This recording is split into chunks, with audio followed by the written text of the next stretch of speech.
Oke, terima kasih Mbak Olga atas pengantarnya.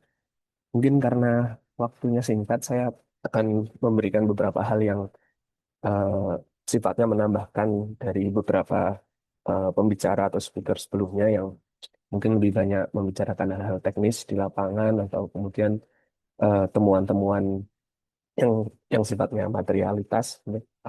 Di sini saya akan mencoba untuk mengantarkan teman-teman, Mas Mbak semua, eh, bahwa kemudian seorang etnograf atau peneliti di lapangan juga perlu untuk memikirkan kembali konsep-konsep yang sifatnya abstrak, yang tujuannya adalah untuk eh, memperluas perspektif kita ketika kita nantinya akan melakukan penelitian atau menganalisis hasil-hasil yang kita dapat di lapangan. Next.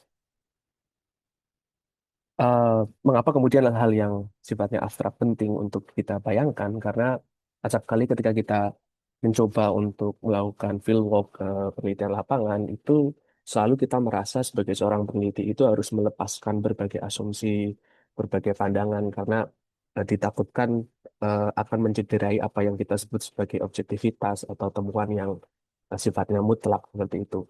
Namun justru praktik-praktik penelitian yang dicap sebagai penelitian fenomenologis um, acap kali juga menjebakkan atau menjerebam pada seorang peneliti yang mana gagasan tentang objektif itu yang dianggap harus selalu membreaking atau menanggalkan berbagai asumsi itu justru terkadang juga menjadi hal-hal yang sifatnya kontraproduktif.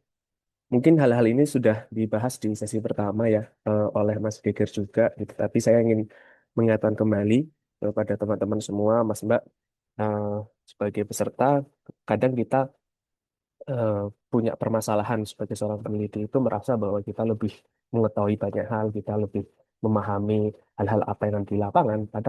Padahal terkadang kita justru menjadi seorang yang lebih asing daripada orang-orang yang tinggal di sana. Nah, konsep spasialitas atau ruang itu sendiri menjadi hal yang menarik. Bahwa selama kita meneliti, kita selalu menemukan hal-hal yang sifatnya timpang ya, atau sesuatu hal yang berbeda antara peneliti, antara warga, atau mereka yang kita teliti. Bisa jadi kan kita meneliti tidak harus selalu manusia ya, bisa juga hal-hal yang bukan manusia, non-human being, entah itu tanaman, hewan, dan juga lanskap yang kita teliti. Nah, mereka ini justru lebih banyak hidup pada ruang-ruang yang coba kita teliti. Nah, pada hari ini saya mencoba untuk memperkenalkan konsep sirkulasi spasial. Sebetulnya konsep ini memang konsep yang sedang saya coba bangun, sedang coba saya teliti, dan saya memang tidak memiliki background yang eh, cukup kental di bidang penelitian lapangan seperti etnografi. Saya memiliki latar belakang di filsafat dan eh, studi saya sekarang di geografi dan geologi. Jadi mungkin saya ingin menambahkan dan memberikan penekanan apa sih yang perlu kita pelajari dan apa yang harus kita lakukan ketika kita membayangkan hal-hal yang kita sebut sebagai ruang atau spasial itu sendiri. Nah, hal yang paling penting atau simpulan dari semua hal yang ingin saya sampaikan adalah kadang kita lupa bahwa ketika kita melakukan penelitian ada hal yang penting yaitu bagaimana kita memproduksi pengetahuan atau memproduksi hal-hal yang sifatnya abstrak yang kemudian kita tuliskan, kita ubah dalam bentuk media lain, entah itu video, entah itu jurnal atau buku atau apapun itu. Nah, ada hal yang penting menurut saya ketika Mas Mbak teman-teman semua turun ke lapangan itu kita harus membedakan antara berpikir dengan thinking with dan juga thinking of atau thinking like atau berpikir seperti. Karena dua hal ini suatu hal yang berbeda. Terkadang antagonisme penelitian atau antagonisme peneliti itu merasa bahwa semua yang dia dapatkan di lapangan itu dapat direpresentasikan seutuhnya. Padahal eh, kita sebagai peneliti lebih baik bagaimana kita melakukan kolaborasi, dialog, atau bahkan eh, kalau perlu kita mendialektikakan antara apa yang kita bayangkan, asumsi-asumsi apa sebelum kita turun lapangan, dan asumsi-asumsi apa yang mungkin kita dapatkan setelah kita turun lapangan. Sehingga thinking with atau berpikir dengan adalah salah satu konsep di mana sirkulasi pengetahuan itu akan membentuk eh, pola-pola atau spesialitas baru yang mungkin sebelumnya belum pernah teridentifikasi atau terungkap sebelum kita melakukan penelitian. Next. Nah, ini salah satu contoh, mungkin ketika teman-teman semua pernah belajar tentang eh, teori ekonomi dalam sirkulasi ruang gitu, karena pernah membayangkan. Jadi anggaplah karena kita seorang etnograf, dia seorang peneliti, peneliti keruangan yang dia ingin melihat bahwa komoditas atau nilai itu bagaimana sih dia berputar, bagaimana dia melahirkan dirinya dalam bentuk yang baru, bagaimana kemudian sirkulasi itu dipahami sebagai sesuatu hal yang bekerja seutuhnya, yang mana juga diimplementasikan dari ketika kita mempelajari pola-pola yang terbentuk dalam alam. Misalnya sirkulasi darah, sirkulasi pertumbuhan dalam makhluk hidup, tanaman, hewan, bahkan manusia itu sendiri. Nah, ternyata hal-hal yang kita bayangkan dalam keseharian itu juga melekat pada hal-hal yang muncul dalam kebudayaan keseharian. Nah, kita bisa lihat nih bagaimana Marx ini melihat pola produksi dan sistem sirkulasi ekonomi itu bekerja. Eh, Mungkin next terlebih dahulu karena waktu. Nah, itu pun juga terjadi eh, bagi para peneliti di bidang geografi. Mereka memperkenalkan hal yang baru karena seorang geograf sebelumnya tugasnya hanya memetakan ruang yang dianggap objektif, pasif, tapi mereka melupakan bahwa ruang itu juga memiliki keterlibatan pada hal yang dihidupi dan menghidupinya, yaitu baik manusia maupun yang bukan manusia. Nah, pada tahun 1960-an, para geograf itu kemudian mulai memikirkan bahwa tugas geograf itu tidak hanya sekedar memetakan, tapi juga memberikan penalaran-penalaran yang sifatnya memiliki komitmen yang emansipatoris dan juga progresif. Next. Nah, David Harvey sering membicarakan bahwa tugas seorang geograf, mungkin juga kita semua sebagai peneliti juga memikirkan bahwa ruang-ruang sosial atau ruang-ruang spasial itu juga mengalami perubahan-perubahan sosial gitu ya. Dan perubahan sosial ini akan mengarahkan ke apa? Apakah memanusiakan manusia atau justru mendegradasi dari hal-hal yang kita sebut sebagai kemanusiaan. Next, selanjutnya, nah ini ada beberapa tokoh, mungkin nanti teman-teman bisa baca sendiri.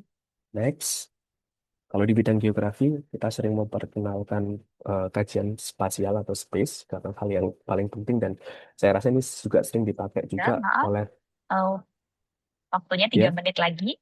Baik, Ya, waktunya tiga ini menit lagi. juga ini juga sering digunakan oleh teman-teman di bidang etnografi atau sosial humaniora. Jadi bacaan multidisipliner itu sangat penting karena eh, sirkulasi dari pengetahuan itu akan terus-menerus berkembang. Next, ini contoh dari Lefebvre, mungkin next, bahwa ruang itu tidak eh, bukanlah hal yang fix, tapi dia sangat eh, cair ya. Next, oke, ini kita skip saja konsep-konsep seperti ini. Oke, selanjutnya. Nah, ini gambaran ini bisa eh, memberikan pandangan bahwa seorang peneliti selalu memiliki banyak asumsi ya ketika mereka akan melakukan penelitian. Kita selalu membayangkan bahwa kota itu tidak memiliki apa ekosistem yang lebih nature daripada alam itu sendiri. Kemudian bayangan kita terhadap binaritas apa yang disebut alam, apa yang disebut culture itu selalu terpisahkan. Padahal faktanya keduanya justru saling menopang satu sama lain. Selanjutnya, em, ya ini spasialitas dalam geografi dan juga geologi kita bisa melihat perubahan IKN ya pada saat itu dan ketika foto ini di capture oleh NASA kemudian menuai perdebatan artinya di sini pemahaman kita terhadap hal-hal yang kita sebut sebagai keruangan itu juga mempengaruhi bagaimana kebutuhan dan pilihan kita terhadap tujuan-tujuan dalam pembangunan misalnya. Selanjutnya, nah ini bagian terakhir ada tiga penelitian yang ingin coba saya bagikan ke teman-teman Nah, karena saya lebih banyak udah waktunya bekerja 1 menit lagi.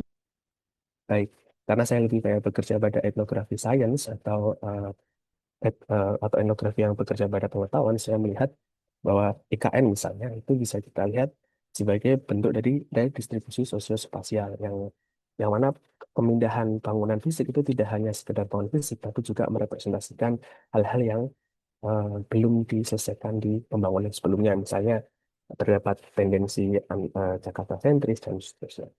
Next, selanjutnya kemudian penelitian lainnya terkait pengetahuan, saya sempat meneliti soal konsep local wisdom atau kearifan lokal, namun sayangnya ketika saya mencobakan penelitian survei metadata pustaka, ada lebih dari 1.000 artikel justru yang mencantumkan local wisdom, tetapi publikasinya tidak betul-betul dirawat dengan baik. Jadi mereka banyak berpublikasi pada jurnal-jurnal yang tidak bereputasi, bahkan ada kecenderungan predatorship dan juga tendensi-tendensi pewacanaan yang sangat eh, sentrik, misalnya Jawa sentrik, kemudian menyebabkan ide nasionalisasi kearifan lokal itu jatuh pada satu budaya alih-alih mendorong keberagaman itu sendiri. Artinya apa? Artinya spasialitas reproduksi sirkulasi pengetahuan itu dapat bekerja tidak hanya pada kebudayaan itu sendiri, tapi juga di enabling oleh tindakan keseharian sampai dengan legitimasi komunitas ilmiah seperti kita seorang peneliti. Selanjutnya yang terakhir, ini adalah penelitian terbaru saya, ingin membicarakan soal eh, darurat sampah, yang mana kemudian itu juga mencerminkan satu wacana konsep darurat itu bahkan memiliki dampak yang sangat terasa, yang dari satu hal yang mungkin itu abstrak, satu term, tapi kemudian memberikan kekerasan yang secara diam-diam terselubung slow violence terhadap entitas yang hidup bersamanya, baik manusia dan bukan manusia. Pada saat yang bersamaan, kondisi kedaruratan juga memberikan pengecualian atau exceptionalism pada banyak kebijakan. Ini mungkin mirip seperti permasalahan COVID ya, ketika ada lockdown, di situ kemudian muncul fasilitas baru yang bertopang pada prioritas ketidakpastian. Next, kesimpulan terakhir, karena waktunya sangat singkat, nah mungkin kesimpulannya adalah konsep sirkulasi spasial terbentuk secara abstrak namun tidak melupakan peran-peran ruang realitas yang lebih konkret ya, teman-teman, berdasarkan pada pengalaman berbagai aktor yang terlibat, baik manusia maupun yang bukan manusia. Sirkulasi ini tidak hanya berbentuk fisik, tetapi juga hal-hal yang berkaitan dengan pengetahuan kita, pemahaman kita, bahkan pengalaman yang sangat intens terbentuk pada saat jalannya penelitian atau sebelum penelitian dan bahkan setelah penelitian, baik etnografer, geografer yang pada akhirnya apa yang menjadi tujuan kita memahami ini adalah kita harus selalu membuka diri pada banyak hal secara komprehensif, kritis, dan juga adil. Terima kasih Mbak Olga.